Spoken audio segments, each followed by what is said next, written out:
Hi అండి, welcome to Lakshmi vlogs. ఈరోజు నేను కరివేపాకు కారం ఎలా చేసుకోవాలో చూపిస్తాను, చూడండి. కావాల్సిన ఇంగ్రీడియంట్స్ ఫ్రెండ్స్: మినప్పప్పు, పచ్చెనపప్పు, ధనియాలు, జీలకర్ర, మెంతులు కొంచెం, వెల్లుల్లిపాయ, చింతపండు, ఎండుమిర్చి. మెయిన్గా కావాల్సింది కరివేపాకు అండి. కరివేపాకు కారం కదా, మెయిన్గా కావాల్సింది కరివేపాకు. చూసారు కదా, కారానికి కావాల్సిన ఇంగ్రీడియంట్స్ అయితే అవి. ముందుగా స్టవ్ ఆన్ చేసుకొని కళాయి అయితే పెట్టుకోవాలి. కళాయి హీట్ అయ్యాక సరిపడినంత ఆయిల్ వేసుకోవాలి.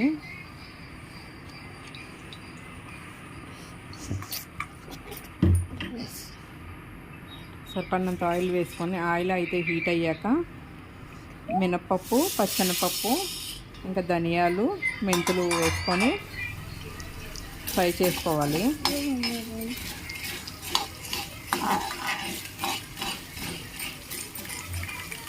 చూసారు కదా, అవి అలాగా రెడ్గా అయ్యే వరకు ఫ్రై చేసుకోవాలండి. మనకు అవి వేగిపోతే మంచి స్మెల్ వస్తూ ఉంటుంది.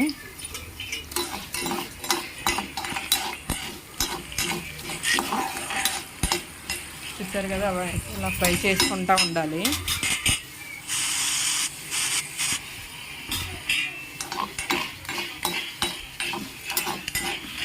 అవి అయితే వేగిపోయినాయండి.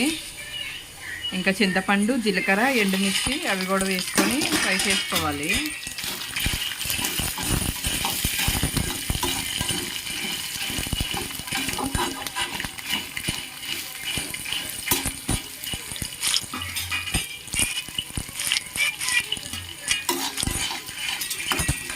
అవి కొంచెం ఫ్రై అయ్యాక మనం కరివేపాకు కూడా వేసుకోవాలండి.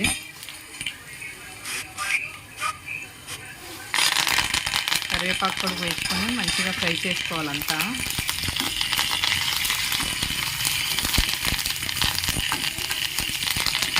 నా వీడియో కనుక మీకు నచ్చితే లైక్ చేసి సబ్స్క్రైబ్ చేసుకోండి ఫ్రెండ్స్. నేను చేసిన ప్రతి ఒక్క వీడియో మీకు డిస్క్రిప్షన్లో నోటిఫికేషన్ ద్వారా వస్తూ ఉంటుంది. చూసారు కదా, అలా కరివేపాకు కూడా వేసుకొని ఫ్రై చేసుకుంటూ ఉండాలి.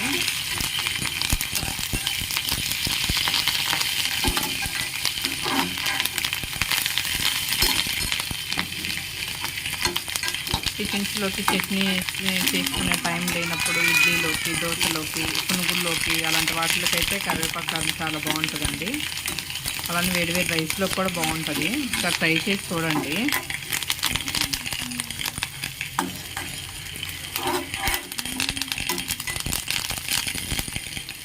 చూసారు కదా, దాన్ని మొత్తం అయితే అలా ఫ్రై చేసుకోవాలండి. ఫైనల్గా మొత్తం ఫ్రై అయిపోయింది. అవన్నీ వేగిపోయినాయి మంచిగా.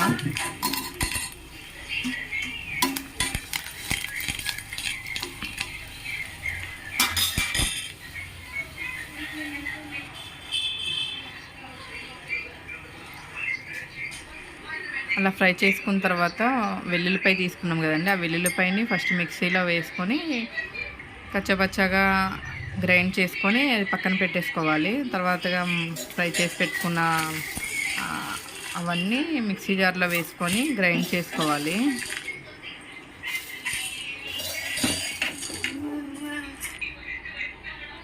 అలాగ అన్నీ మిక్సీ జార్లో వేసేసుకున్నానండి. దానికి సరిపడా సాల్ట్ అయితే వేసుకుంటున్నాను నేను. కొంచెం అయితే వేసుకుంటున్నాను అండి, సరిపోతే చూసుకొని వేసుకుంటాను.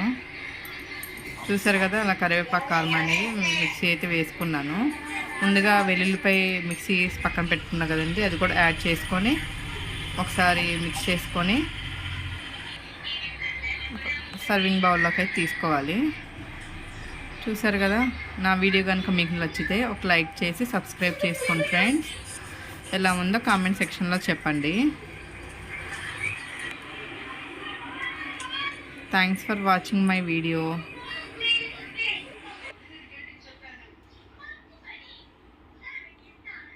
సబ్స్క్రైబ్ చేసుకోవటం మర్చిపోకండి ఫ్రెండ్స్. Thank you.